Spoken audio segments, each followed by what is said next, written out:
कैसा न जी आप संघर्ष करें, हम आपके साथ हैं। हमारा नेता कैसा हो, प्रकाश आनंद जैसा हो, हमारा नेता कैसा हो, प्रकाश आनंद जैसा हो, हमारा नेता कैसा हो, प्रकाश आनंद जैसा हो। माननीय आकाश आनंद जी आप संघर्ष करें, हम आपके साथ हैं। माननीय आकाश आनंद जी संघर्ष करें, हम आपके साथ हैं। बहन कुमारी महतो जिंदाबाद, जिंदाबाद जिंदाबाद बहन कुमारी महतो जिंदाबाद, जिंदाबाद जिंदाबाद। माननीय आकाश आनंद जी जिंदाबाद, जिंदाबाद। माननीय आकाश आनंद जी जिंदाबाद। में देर न करते हुए हमारे बीच में समस्त मंडल कोऑर्डिनेटर साहब, तीनों सम्मानित जिला अध्यक्षगण और हमारे चारों प्रत्याशीगण, हम निवेदन करते हैं कि बड़ी माला से माननीय आकाश आनंद जी का स्वागत वंदन करने की कृपा करें। समस्त हमारे कोऑर्डिनेटर गण, जिला अध्यक्षगण, आदरणीय हमारे प्रत्याशीगण।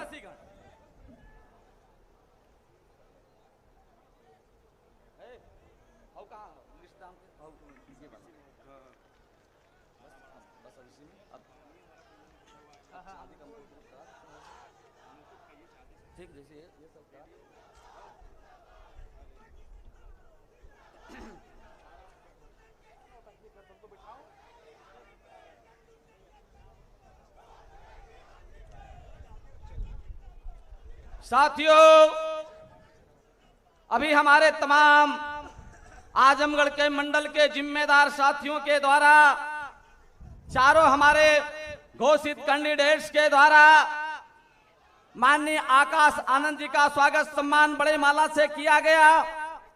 अब हम आप सभी लोगों के बीच में निवेदन करते हैं, घोषित लोकसभा के पूर्व सांसद जिनको माननीय बहन जी ने पुनः अपना आशीर्वाद दे करके घोषित लोकसभा से प्रत्याशी घोषित करने का काम किया है, हम चाहेंगे कि माननीय बालकृष्ण चौहान जी आए और मुकुट दे करके माननीय नेशनल कोऑर्डिनेटर साहब का स्वागत अभिनंदन करेंगे।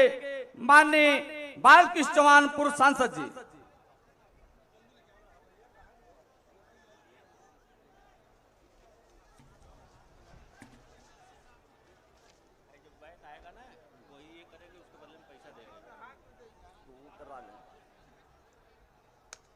जिनको जो भी मोमेंटो देना है, हम निवेदन करेंगे अपने अपने हाथों में लेकर के पड़े रहें, जिससे देर ना हो। अब हम लालगंज लोकसभा की घोषित उम्मीदवार परम आदरणीय डॉक्टर इंदु चौधरी जी को आमंत्रित करता हूं कि आप आए और माननीय नेशनल कोऑर्डिनेटर साहब को मोमेंटो देकर के स्वागत अभिनंदन करने की कृपा करें। परम आदरणीय डॉक्टर इंदु चौधरी जी।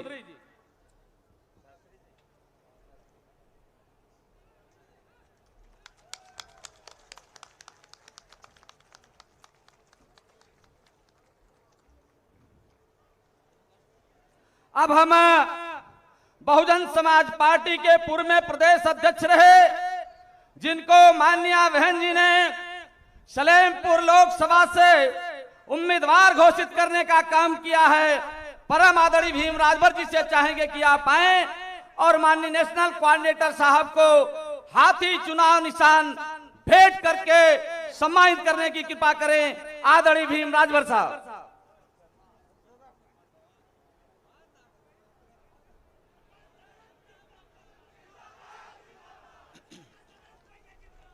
जिंदाबाद।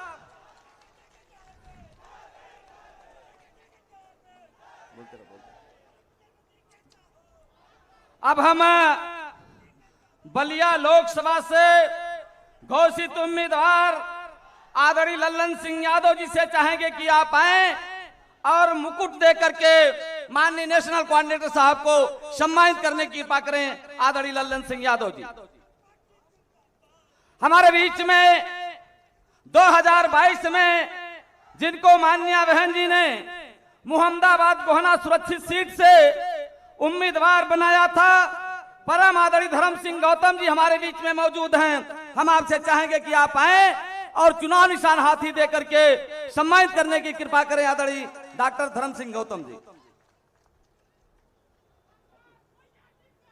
हमारे बीच में बहुजन समाज पार्टी के पूर्व में मंडल कोऑर्डिनेटर रहे वर्तमान में जिला के प्रभारी परम आदरणीय रामविलास भास्कर जी से चाहेंगे कि आप आए, गौतम बुद्ध की प्रतिमा देकर के नेशनल कोऑर्डिनेटर साहब का स्वागत करने की कृपा करें आदरणीय रामविलास भास्कर जी। साथियों, आप सभी लोगों ने अपना कीमती वक्त देकर के निश्चित रूप से आज हजारों की संख्या में हमारे बीच में सम्मानित जिलाध्यक्षगण चाहेंगे कि बलिया के सम्मानित जिलाध्यक्ष ओम प्रकाश भारती जी आए और बुक्स दे करके आदरणीय नेशनल कोऑर्डिनेटर साहब का स्वागत करें, आदरणीय ओम प्रकाश भारती जी। दूसरे क्रम में मऊ जनपद के सम्मानित जिलाध्यक्ष आदरणीय राज विजय जी से चाहेंगे कि आप भी आए और बुके दे करके माननीय कोऑर्डिनेटर साहब, नेशनल कोऑर्डिनेटर साहब का सम्मान करें। हमारे आजमगढ़ जनपद के जिलाध्यक्ष भाई अरविंद कुमार जी से चाहेंगे कि आप भी बुके दे करके स्वागत करने की कृपा करें। आदरणीय विनोद चौहान जी जो हमारे मंडल प्रभारी हैं, उनसे चाहेंगे, भाई संतोष राम जो जिला प्रभारी बलिया हैं, उनसे भी चाहेंगे कि आप आए, बुक्स दे करके सम्मानित करने की कृपा करें। पूर्व मंत्री माननीय हीरालाल गौतम जी से चाहेंगे कि आप भी आए और बुक्स दे करके माननीय नेशनल कोऑर्डिनेटर साहब का स्वागत करने की कृपा करें। पूर्व जिलाध्यक्ष बलिया आदरणीय जो जिला प्रभारी हैं सनी कुमार जी, हम आपसे चाहेंगे कि आप भी आए, स्वागत करें। रवि राज बौद्ध जी जो हमारे मिशन के गीतकार साथी, आप भी बुके दे करके स्वागत करने की कृपा करें, प्रीति बौद्ध जी और रवि बौद्ध जी। हमारे जिला प्रभारी, पूर्व जिलाध्यक्ष, पूर्व मंडल प्रभारी विजय कुमार जी से चाहेंगे कि आप भी आए, बुक्स दे करके सम्मानित करने की कृपा करें। हमारे मऊ जनपद की नेता आदरणीय रंजना भारती जी से चाहेंगे कि आप भी बुके देकर के सम्मानित करने की कृपा करें। बहुजन समाज पार्टी से सगड़ी विधानसभा से चुनाव लड़ चुके आदरणीय शंकर यादव जी से चाहेंगे कि आप भी बुके देकर के सम्मानित करने की कृपा करें, शंकर यादव जी। जय भीम कुमार जी जो हमारे मऊ जिला के प्रभारी हैं, उनसे भी चाहेंगे कि नौजवान साथी भाई जय भीम कुमार जी बुके देकर के सम्मानित करने की कृपा करें। हमारे मऊ नगर पालिका परिषद से रिकॉर्ड वोटों से जीत हासिल करने वाले अरशद जमाल साहब चेयरमैन साहब से चाहेंगे कि आप भी बुके देकर के सम्मानित करने की कृपा करें। पूर्व सांसद माननीय सालिम अंसारी साहब से चाहेंगे कि आप भी सम्मान करें। विनोद श्रीवास्तव जी बहुजन समाज पार्टी के वरिष्ठ नेता आजमगढ़, आप भी बुके देकर के सम्मानित करने की कृपा करें। आज डॉक्टर हरिराम भास्कर जी से चतई राम एडवोकेट जो हमारे मंडल प्रभारी हैं, सुरेंद्र राजभर जी जो हमारे मंडल प्रभारी हैं, आप सभी लोगों से चाहेंगे कि बुके देकर के सम्मानित करने की कृपा करें। अरुण पाठक जी जो हमारे भाईचारा के मंडल वाराणसी, मंडल आजमगढ़ के रहे हैं, आपसे भी चाहेंगे कि ये हमारे भाई जो मंच पर खड़े सामने खड़े हैं, आप लोग अरुण सिंह जी आपसे भी चाहेंगे, वरिष्ठ नेता बहुजन समाज पार्टी अरुण सिंह जी बुके देकर के सम्मानित करने की कृपा करें। सदर जिला पंचायत डॉक्टर गीता जी से चाहेंगे कि आप भी फोटो दे करके सम्मानित करने की कृपा करें।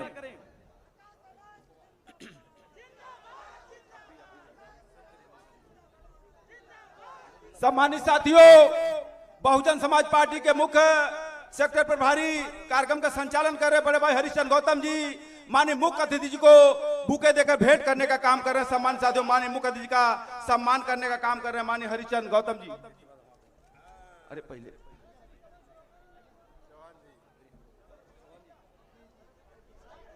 हम सबके गार्जियन आजमगढ़ मंडल के मुख्य सेक्टर प्रभारी पूर्व एमएलसी डॉक्टर विजय प्रताप जी भी माननीय मुख्य अतिथि का बुके देकर सम्मान कर रहे हैं। सम्मानित साथियों, माननीय हरिचंद गौतम जी, अरे तनी पहले हो जाता होगा,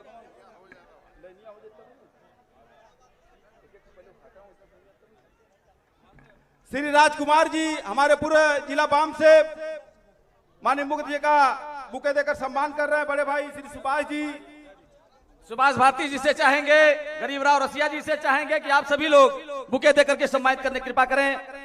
जगदीश गुप्ता जी, आदरणीय शैलेंद्र महाराज जी, खुर्शीद कमाल साहब, सभासद जी मऊ, जितेंद्र धनराज इलाहाबाद यूनिवर्सिटी के छात्र नेता जितेंद्र धनराज जी से चाहेंगे कि आप भी जेके आजाद जी हमारे साथी मुकेश कुमार जी सदस्य जिला हमारे जिला कार्यकारिणी के सदस्य मुकेश कुमार जी, पंकज कुमार गौतम जी,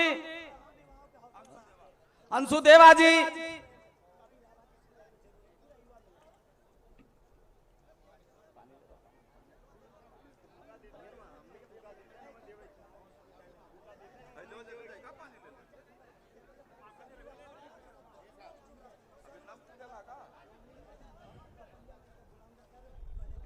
हमारे राष्ट्रीय मिशन गीत गायक आदरणीय किशोर कुमार पगला जी से चाहेंगे कि आप भी अपने सभी साथियों की तरफ से बुके देकर के माननीय नेशनल कोऑर्डिनेटर साहब का स्वागत वंदन करें। आदरणीय किशोर कुमार पगला जी हमारे जो साथी हैं कृपया पीछे चले जाएं। आप लोग मंच से नीचे मंच से, अच्छा राजू सोनकर जी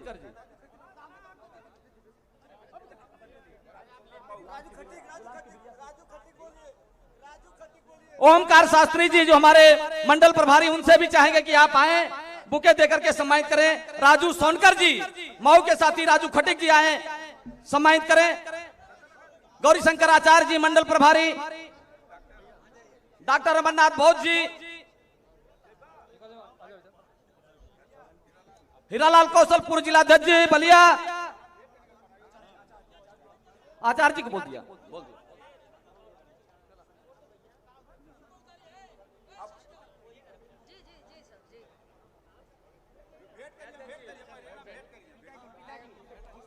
साथियों जिसान अहमद नगरा जिसान अहमद, साथियों हमारे तमाम सामने के साथी निश्चित रूप से अपने नेशनल कोऑर्डिनेटर साहब का स्वागत अभिनंदन वंदन करना चाहते हैं, लेकिन समय के अभाव के कारण निश्चित रूप से हम आपको समय नहीं दे पा रहे हैं। लेकिन आप सभी लोगों की तरफ से पुनः एक बार जोरदार तालियों से माननीय नेशनल कोऑर्डिनेटर साहब का स्वागत वंदन कर दें, वहीं से मान लिया जाएगा। अब हम आपके बीच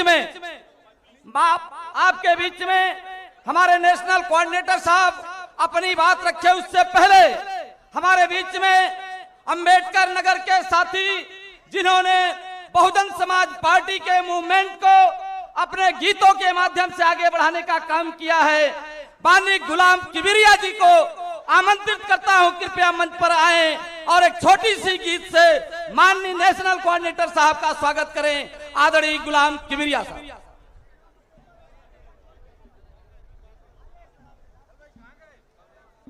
सबसे पहले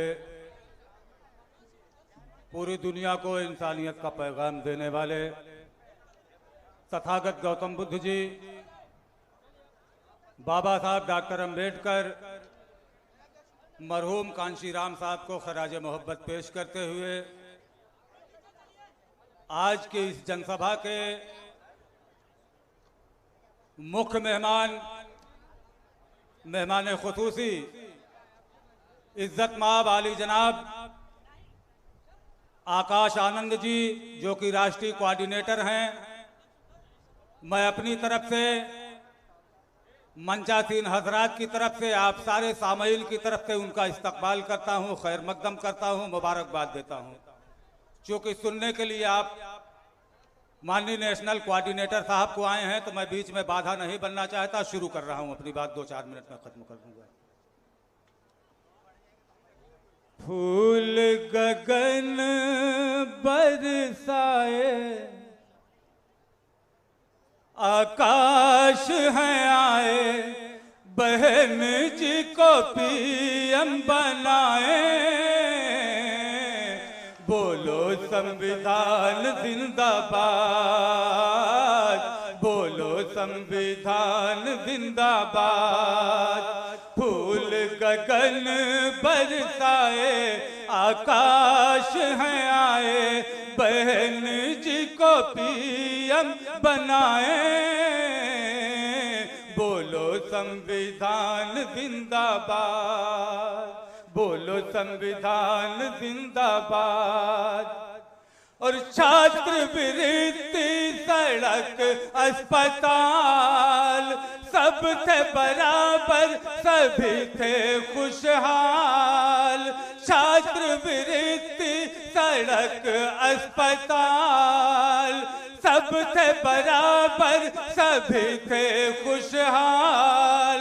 देखा बहन जी का सबने कमाल, देखा बहन जी का सबने कमाल।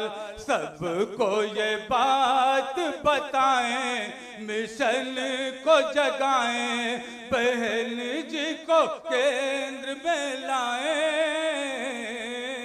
बोलो संविधान जिंदाबाद। इसका थोड़ा सा इसको बढ़ा दीजिए और बेस कम कर दीजिए। इसको बढ़ा करके बेस कम कर दीजिए। माइक ऑपरेटर से गुजारिश है, इसको बढ़ा करके हल्का था, इसको बढ़ा करके बेस कम कर दीजिए। फूल गगन बरसाए, आकाश है आए, बहन जी को पीएम बनाए। बोलो संविधान जिंदाबाद, बोलो संविधान जिंदाबाद। और एक ही नारा और एक ही आवाज, आएगा इस बार बहुजन का राज। एक ही नारा और एक ही आवाज, आएगा इस बार बहुजन का राज। जागो रे जागो है बहुजन समाज, जागो रे जागो है बहुजन समाज। सोते हुए को जगाएं, गले से लगाएं, जो रूठे हुए हैं मनाएं। बोलो संविधान जिंदाबाद, बोलो संविधान जिंदाबाद। फूल गगन बरसाए, आकाश है आए, बहन जी को पीएम बनाए। बोलो संविधान जिंदाबाद, बोलो संविधान जिंदाबाद। और तोड़ दो नफरत की सारी दीवार, जीत लो दिल सबका बांट के प्यार। लहरा दो नीला अलम अब की बार, लहरा दो नीला अलम अब की बार। आओ मिलके साथ में गाएं, भाईचारा बनाएं, ये हाथी वाली बटन दबाएं। बोलो संविधान जिंदाबाद, बोलो संविधान जिंदाबाद। और इंशाअल्लाह बनेगी सरकार, तख्त बदलने को सब हैं तैयार। झूम के हाथी चला है इस बार, झूम के हाथी चला है इस बार। कांची राम बन के दिखाएं, बहन जी को लाएं, गगन पे नारा लगाएं। बोलो संविधान जिंदाबाद, हाँ बोलो संविधान जिंदाबाद। और गीत का तकरीबन दुआओं के साथ आप सारे हजरात की तरफ से पहुंचा रहा हूं कि जिंदा रहेगा अगर संविधान, जिंदा रहेगा हम सबका सम्मान। संविधान ही से हमारी पहचान, संविधान ही है हमारी पहचान। मुल्क टूटने से बचाएं, हर सीट जिताएं, किसी के ना झांसे में आए। बोलो संविधान जिंदाबाद। जय भीम, जय भारत।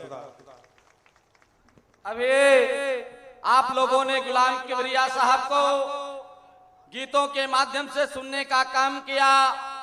अब हम आपके बीच में देर न करते हुए आज इस कार्यक्रम के मुख्य अतिथि बहुजन समाज पार्टी के नेशनल कोऑर्डिनेटर, युवा दिलों की धड़कन, यूथ आइकॉन माननीय आकाश आनंद जी से निवेदन करता हूं कि कृपया मंच पर आएं और यहां के लाखों की जनता में आए हुए लोगों को संबोधित करने की कृपा करें।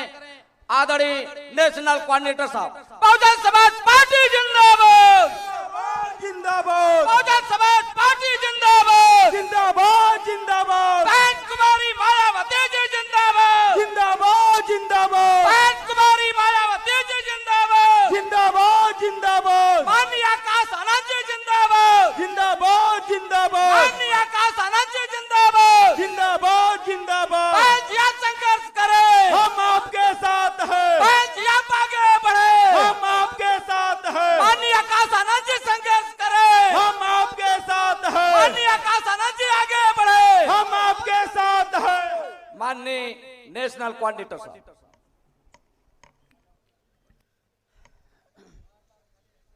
जय भीम। मैं समझ सकता हूं बहुत गर्मी है और आप बहुत देर से खड़े हैं, बहुत देर से इंतजार कर रहे हैं, पर ये बाबा साहब का मूवमेंट बहुत साल पुराना है, तो दिल्ली तक आवाज पहुंचानी बहुत जरूरी है। तो साथियों, ऐसा जय भीम करेंगे कि पार्लियामेंट की दीवारें हिल जाएं। तो एक बार और जय भीम। साथियों, सबसे पहले मैं यहां मौजूद इतनी बड़ी संख्या में हमारी माताएं बहनें अपना कीमती समय निकालकर आप हमें आज यहां सुनने आई हैं, तो आप सभी को मैं तहे दिल से धन्यवाद करना चाहता हूं। साथ ही साथ आज यहां हमारे सभी बड़े बुजुर्ग, हमारे सभी भाई बहन जो आज इतनी गर्मी में इतनी देर से हमारा इंतजार कर रहे हैं हमें सुनने के लिए, तो आप सभी को भी मैं तहे दिल से धन्यवाद करता हूं। आज ये लोकसभा चुनावी जनसभा को सफल बनाने के लिए हमारे सभी कमिटी, सभी पार्टी के पदाधिकारी, सभी कार्यकर्तागण, हमारे सभी प्रत्याशी लोग जिन्होंने आज इस सभा को सफल बनाने में दिन रात एक कर दी, तो आप सभी को भी मैं तहे दिल से धन्यवाद करता हूं।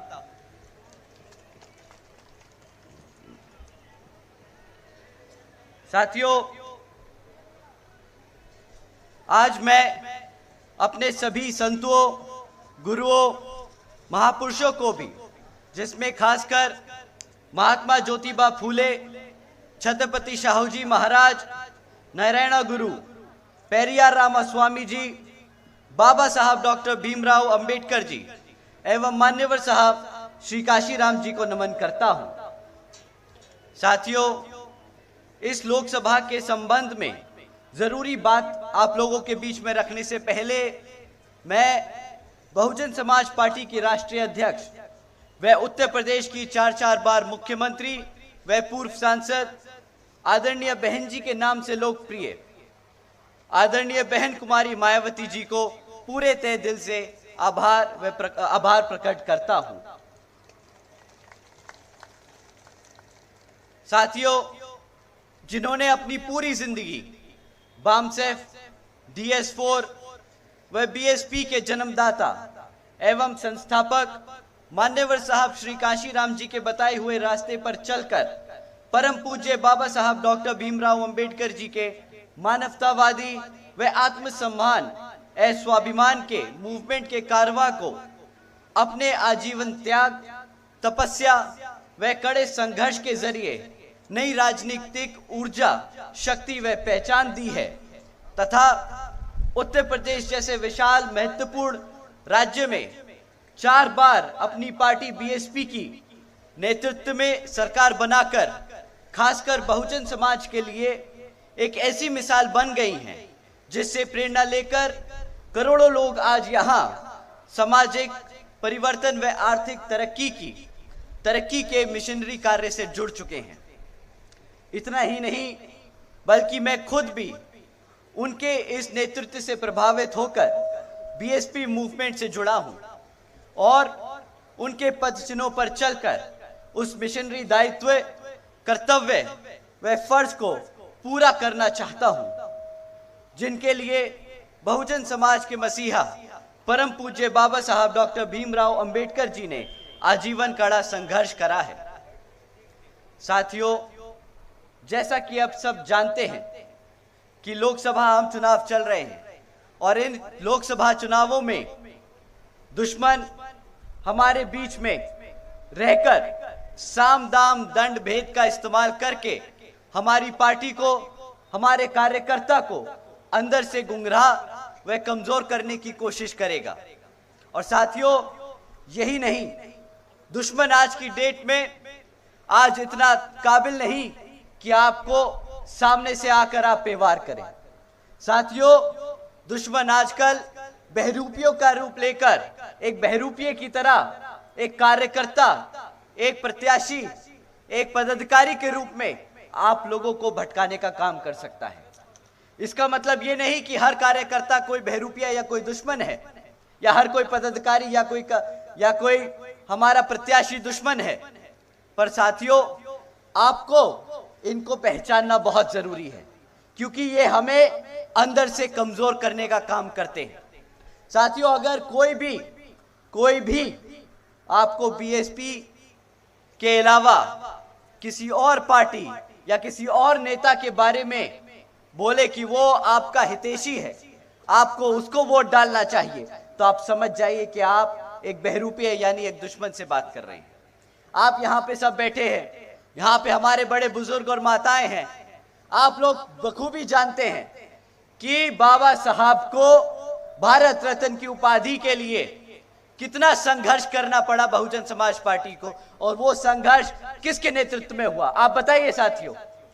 मान्यवर साहब कांशीराम जी और बहन कुमारी मायावती जी के नेतृत्व में हुआ कि नहीं हुआ, बताइए। अब अगर कोई कार्यकर्ता, कोई नेता ये बोले कि भाई आपका सही हितैषी बहुजन समाज पार्टी या बहन जी नहीं है, तो बताइए कि गद्दार से बात कर रहे हो कि नहीं। बताइए, कोई देशद्रोही, कोई गद्दार टाइप का आदमी ही होगा जो ऐसा बोलेगा कि नहीं। तो साथियों, आपको इन बहरूपिये से संभल कर रहना है। और ये बहरूपिये हमारा, आप जानते हैं बहुजन समाज कितना बड़ा है। बहुजन समाज पार्टी में करोड़ों लोग सदस्य हैं, परंतु ये 4-5 लोग मिलकर इन लोगों पे नजर नहीं रख सकते।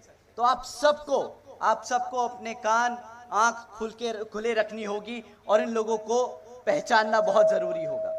जैसे ही आप इस दुश्मन को पहचाने, इसको सतर्क करने की जरूरत नहीं है, इसको बिल्कुल भी सतर्क करने की जरूरत नहीं है। आप इनको बस समाज से अलग कर दें, पार्टी से अलग कर दें, इन लोगों की बातों में ना आए और इन लोगों से सावधान रहें। साथियों, आप लोगों को समझना होगा, और ये मैं बड़े जिम्मेदारी से कह रहा हूं, कि साथियों, ये बहरूपिये नीला पटका पहनकर, जय भीम के नारे लगाकर बहन जी के खिलाफ बात करते हैं।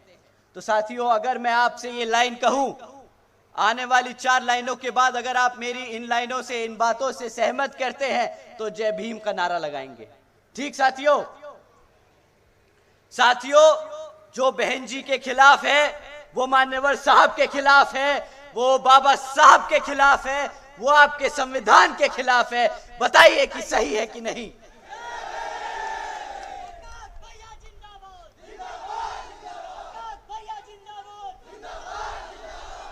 साथियों,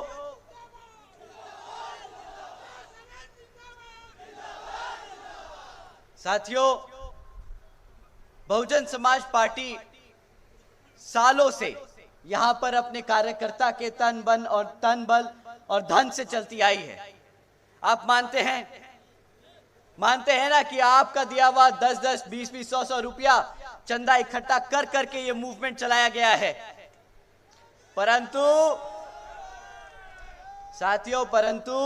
दुश्मन गुमराह करता है, आपको गलत फहमियां पैदा करता है, कहता है कि ये तो पार्टी और लोगों के पैसों से चल रही है, ये पार्टी दुश्मनों के पैसों से चल रही है। साथियों, हकीकत तो ये है कि दुश्मन की पार्टियां, विरोधी पार्टियां जैसे बीजेपी, कांग्रेस और समाजवादी पार्टी जैसी अन्य पार्टियां इलेक्ट्रल बॉन्ड्स के द्वारा यहां पर चंदा लेती है, बड़े बड़े धरना सेठों से चंदा लेती है।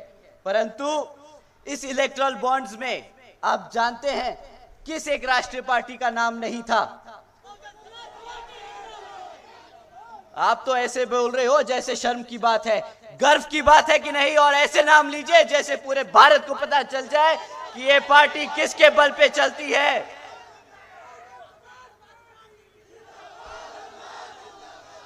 साथियों, पूरे देश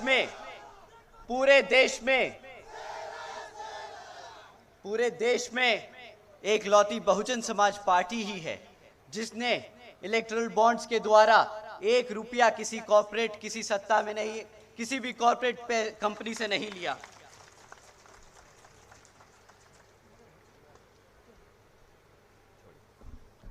माफ कीजिएगा, शायद मकड़ी चल रही है। ये मकड़ियां भी ऐसी जाल बांधती हैं जैसे यहाँ पे विपक्षी पार्टियां। कोई बात नहीं, हमें कुचलना आता है। क्यों साथियों, कुचलना आता है ना? ये हाथी जब कदम रखेगा तो ऐसे जैसे छुटभइये सब निपट जाएंगे। साथियों,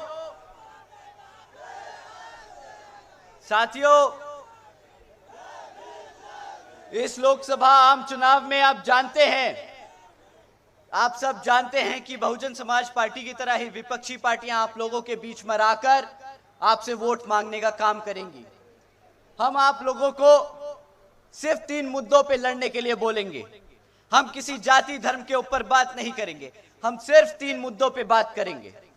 साथियों, जब ये विपक्षी पार्टियां आप लोगों के बीच में आए वोट मांगने के लिए, तो आप इनसे 3 मुद्दों पे सवाल कीजिएगा। शिक्षा पे सवाल कीजिए, सुरक्षा पे सवाल कीजिए और रोजगार पे सवाल कीजिए। साथियों, हमें चौथा कारण नहीं चाहिए इनको बाहर खदेड़ के भगाने के लिए, ये 3 बहुत हैं। साथियों, पिछले 10 साल से भाजपा की सरकार सत्ता में आसीन है, सेंटर की गवर्नमेंट चला रही है। तो जब ये आपके बीच में आए तो इनसे पिछले 10 साल का रिकॉर्ड मांगना है आपको। 10 साल का रिकॉर्ड पूछिएगा कि हमें आने वाले 5 साल के लिए नहीं, हमें पिछले 10 साल में आपने हमारे समाज के लिए क्या काम किया उसके लिए बताइए। ठीक साथियों, अगले 5 साल नहीं, पिछले 10 साल के बारे में पूछेंगे। साथियों, मैं आपको शिक्षा के नाम पर 3 मुद्दे छोड़ के जा रहा हूं, 3 जरूरी बातें आप लोगों के बीच में छोड़ के जा रहा हूं। साथियों, पहली बात, आप जानते हैं कि पिछले 10 साल में सरकारी स्कूलों की इतनी हालत खराब हो चुकी है कि आज अगर आप 8वीं कक्षा के बच्चे से पूछो, गुणा भाग करना आता है बेटा, अंग्रेजी में बात करनी आती है तुम्हें, तो ना बच्चा वो गुणा भाग कर पाएगा, ना वो अंग्रेजी के शब्द समझ पाएगा। ये लोगों ने पिछले 10 सालों में हमारे बच्चों की शिक्षा के साथ खिलवाड़ किया है। साथियों, हमारी बच्चों की शिक्षा के साथ खिलवाड़ किया है। कोई बात नहीं, बाबा साहब बोल के गए थे कि हमारे लिए शिक्षा ही हमारा मंदिर है, हमारे लिए स्कूल और कॉलेजेस ही हमारा मंदिर है। इनसे पूछिएगा कि भाई कितने मंदिर तुमने हमारे बाबा साहब के हिसाब से बनाए हैं, वो बताइए आप हमें।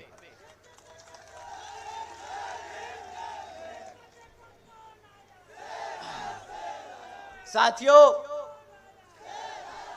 शिक्षा के नाम पर ये आपको डिजिटल इंडिया की बात करेंगे, शिक्षा के नाम पे आपको डिजिटल इंडिया का नारा देंगे, पर साथियों, डिजिटल इंडिया के नाम पर जो मजाक किया है वो भी आप लोगों को पता होना चाहिए।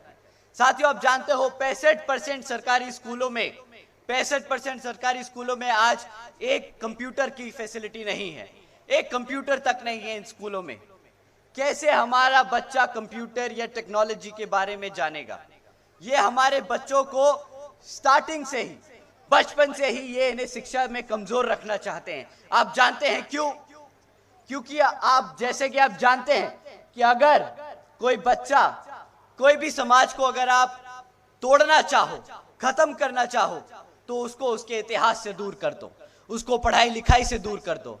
इन्होंने वही किया है। इन्होंने हमारे बच्चों को शिक्षा से दूर रखा है, हमारे को हमारे इतिहास से दूर रखने की कोशिश करी है। ये लोग चाहते ही नहीं कि कभी हम अपने पैरों पर खड़े हो।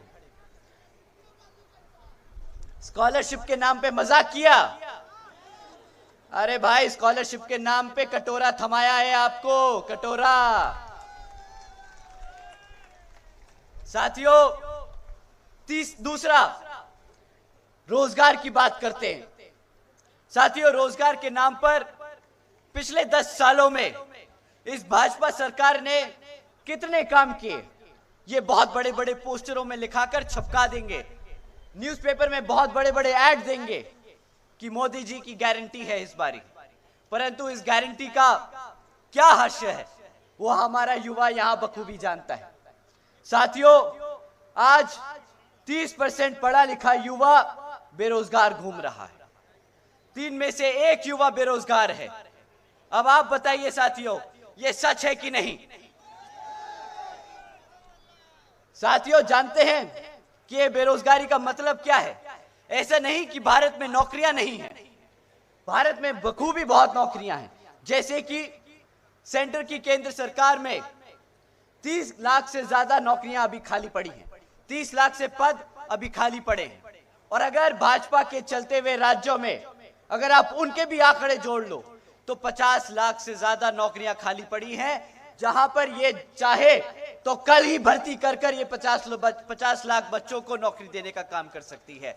पर ये देती नहीं, ये देती नहीं।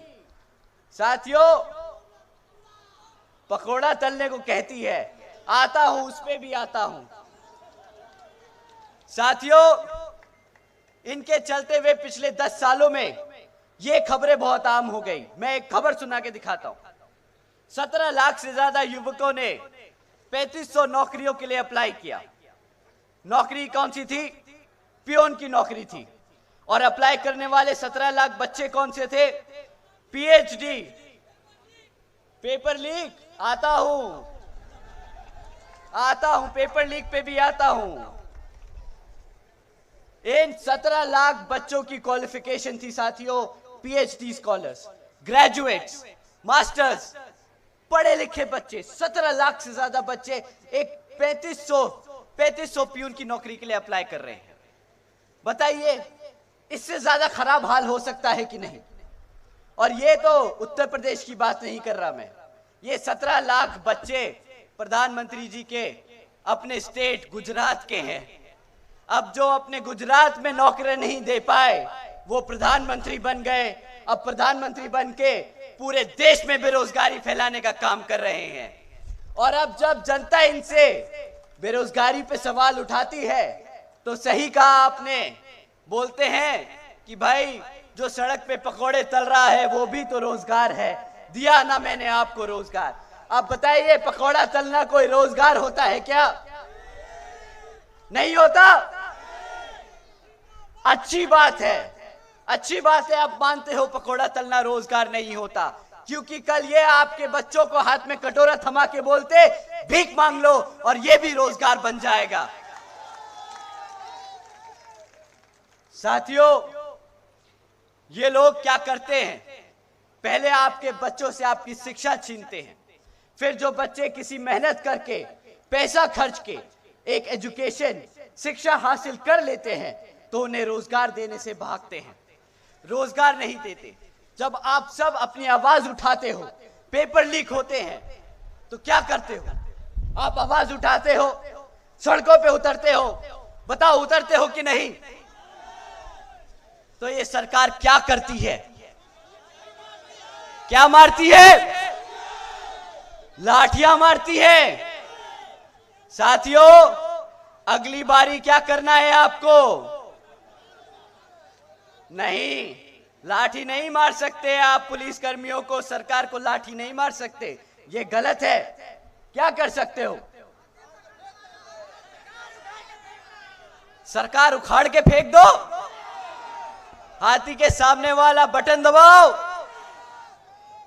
ये वो लाठी का बदला लेना है साथियों जो आपको पड़ी है।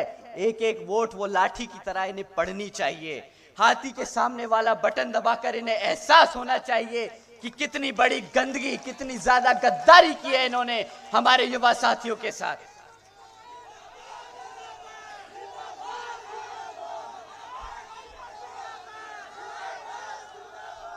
अब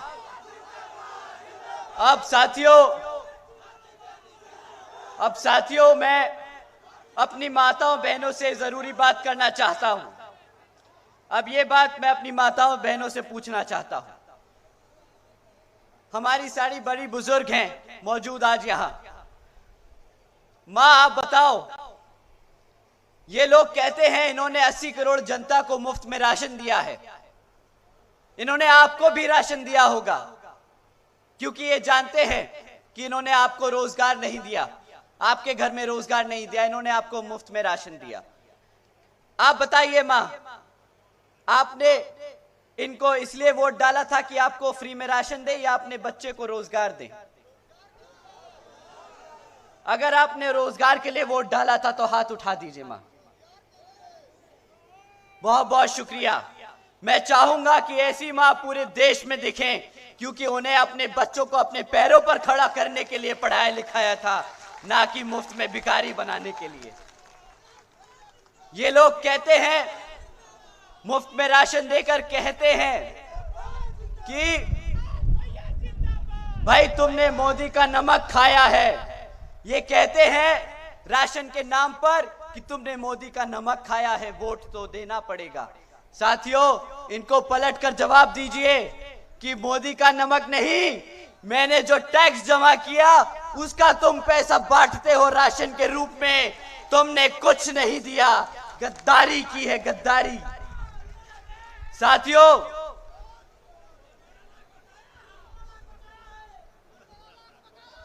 $15 लाख बकाया है। नहीं, 15 लाख नहीं, करोड़ बकाया है मेरे भाई, करोड़ों बकाया है। इन्होंने तुम्हें चूना जो लगाया है वो समझाता हूं, करोड़ों का चूना लगाया है। तुम्हें पता है जब तुम दूध खरीदते हो तो जीएसटी जमा करते हो, चिप्स का पैकेट खरीदते हो तो जीएसटी जमा करते हो ना? पूरा देश वो जीएसटी जमा करता है। वो जीएसटी का पैसा ये फ्री राशन बांटने में लगा देते हैं। पता है क्या कीमत है उस राशन की? पूरे देश को, आपके टैक्स के पैसे को पता है क्या कीमत पड़ती है? आप साल का 2 लाख करोड़ रुपया चुकाते हो, साल का 2 लाख करोड़ रुपया राशन की स्कीमों में चुकाते हो। अब आप बताइए, लाखों का चूना लगाया कि करोड़ों का चूना लगाया? करोड़ों का चूना लगाया। सही कहा। कहते हैं कि हमने मुफ्त में 80 करोड़ जनता को मुफ्त में राशन दिया। राशन की कीमत क्या देती है जनता? आप बताइए साथियों, कितने का राशन आपको मिलता है? 1000 रुपया।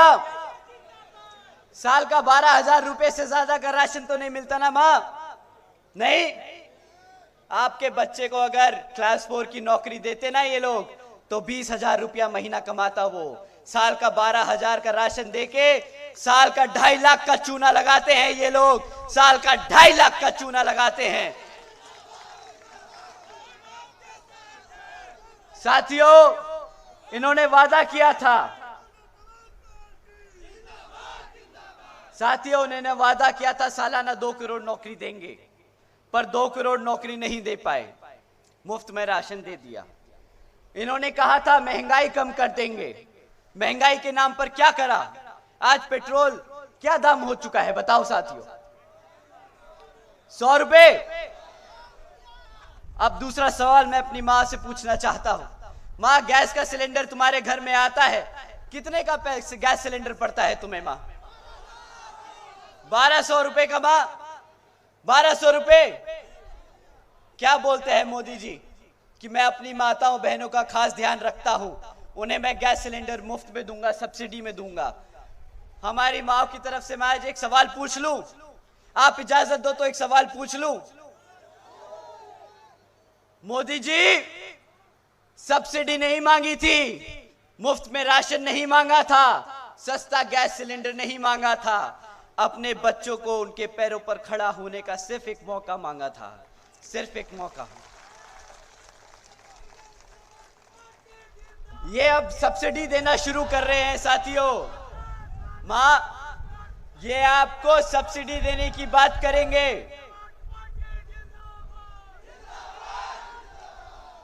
अब ये गैस सिलेंडर पे सब्सिडी देने की बात करेंगे, बिल्कुल करेंगे, परंतु जिस दिन आपका वोट डल जाएगा, देखिएगा अगले दिन कैसे वो सब्सिडी खींचते हैं, कैसे फिर से गैस सिलेंडर का भाव 1000 रुपया पार करता है। ये आपको भूखा मारना चाहते हैं साथियों, ये आपको भूखा मारना चाहते हैं, मत भूलिएगा। साथियों, कुछ दिन पहले बीजेपी के नेता ने हमसे बोला कि आप के राज्य की भाजपा सरकार को बुलडोजर की सरकार बोलकर बदनाम कर रहे हो। आप बीजेपी की सरकार को बुलडोजर की सरकार बोलकर बदनाम कर रहे हो। मैंने कहा ठीक है, नहीं बोलते बुलडोजर की सरकार, क्या बोले आप ही बता दो।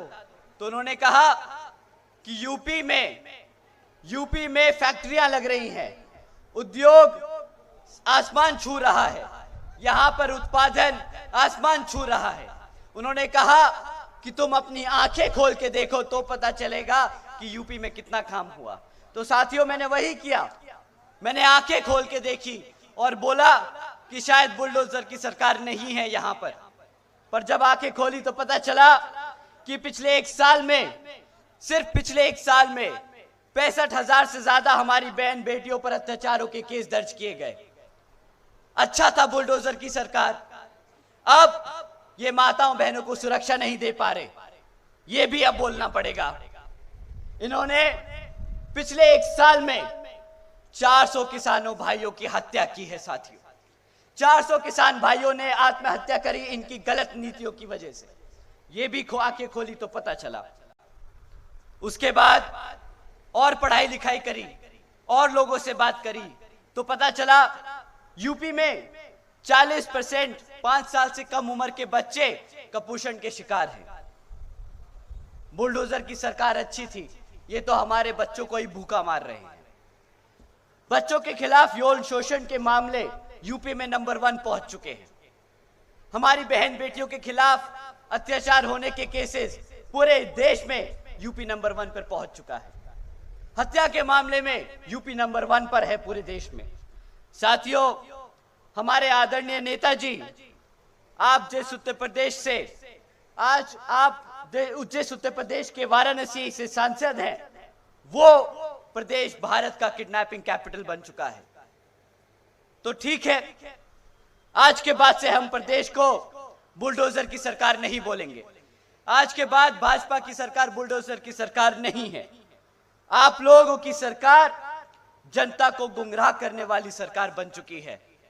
जो सरकार अपने बच्चों को भूखा रखे, जो सरकार अपनी बहन बेटियों पर अत्याचार होने दे, जो सरकार अपने युवाओं को बेरोजगार रखे, जो सरकार अपनी आवाम को राशन के नाम पर गुलाम बनाकर रखे, वो सरकार अब बदलनी है साथियों, वो सरकार अब बदलनी है।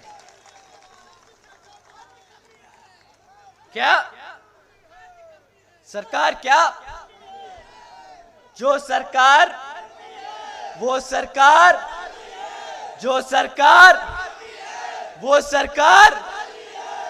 साथियों, बुरा मत मानना, मैं नी का मी बोल नहीं सकता। साथियों,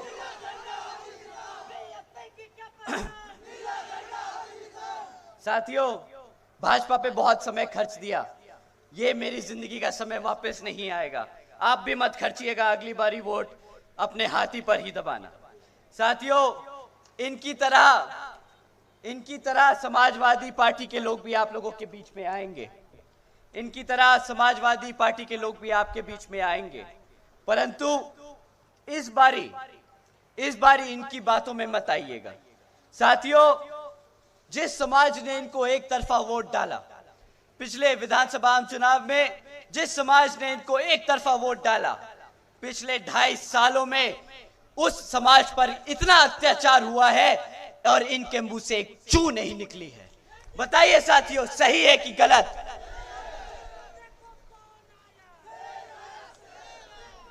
साथियों, जिस समाज ने इसके लिए वोट किया उनके लिए इनके मुंह से एक चू नहीं निकला, परंतु जब रिजर्वेशन एंड प्रमोशन का बिल राज्यसभा में प्रस्तुत किया गया पास करने के लिए, तब ये लोग सबसे पहले खड़े हो गए उस बिल को फाड़ने के लिए, उसके खिलाफ विरोध करने के लिए।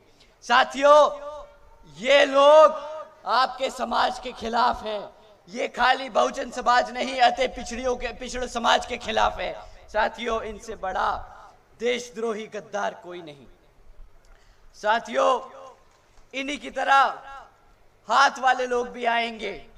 कांग्रेस पार्टी भी आप लोगों के बीच में आएगी और बोलेगी हम भी बहुजन समाज के लोगों को, SC ST OBC व पिछड़े समाज के लोगों को रिजर्वेशन देने का काम करेंगे। परंतु साथियों, इनसे बस एक सवाल करिएगा कि पिछले 60 साल से आप केंद्र की सरकार में आसीन थे, तब कहां गया ये SC ST का बिल? तब कहां गया आरक्षण हमारे समाज के लिए? तब आप तो हमारे बाबा साहब को भी भारत रत्न देने से कतरा रहे थे। तो अब जब आपकी पूरी राजनीतिक अस्तित्व खतरे में आ चुका है, तो अब आपको बहुजन समाज की याद आ रही है। साथियों, इस बार इनका हाथ का जो झंडा है ना, वो लपेट के इनके हाथ में थमा कर वापस भेज देना।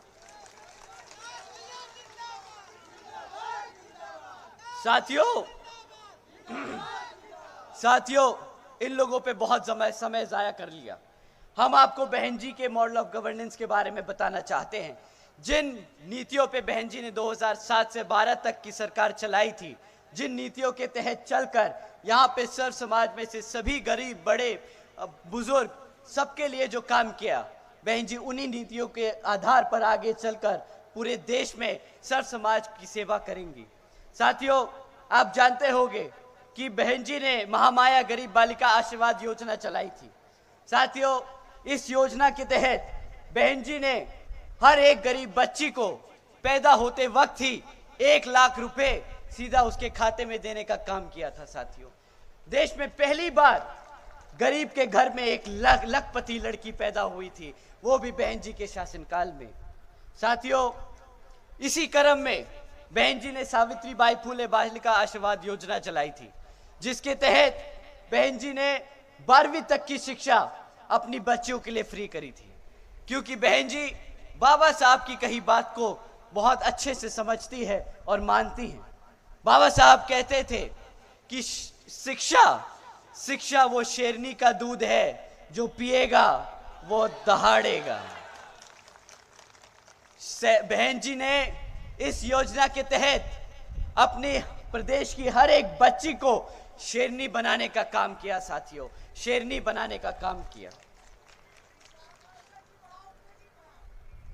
ये तो अरे नारा बोल के भी तुम बेटियों की बात कर रहे हो भाई, वो बेइज्जती करने की बात है, मत करो, बेइज्जती करने की बात है।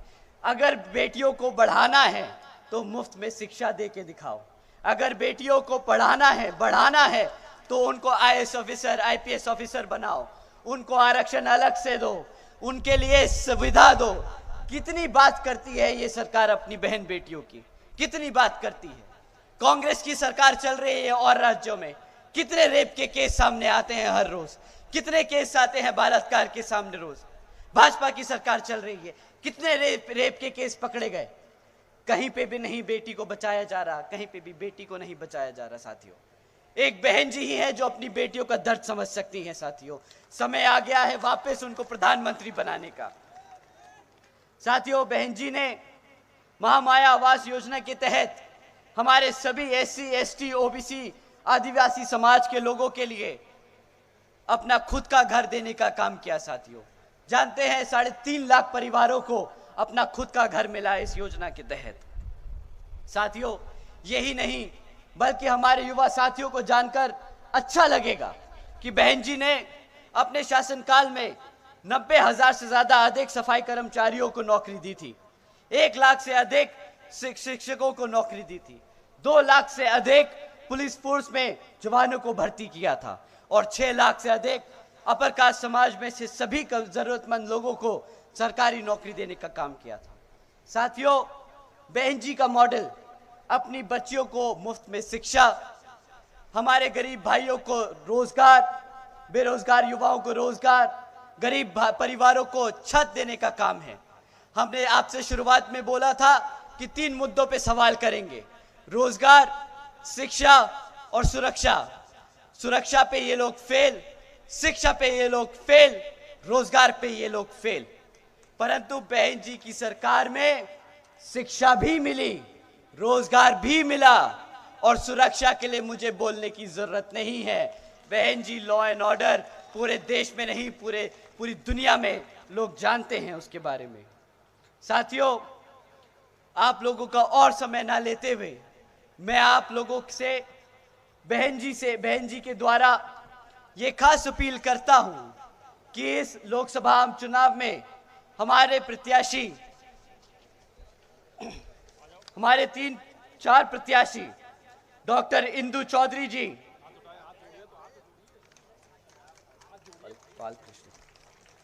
श्री बालकृष्ण चौधरी जी, चौहान जी, श्री भीम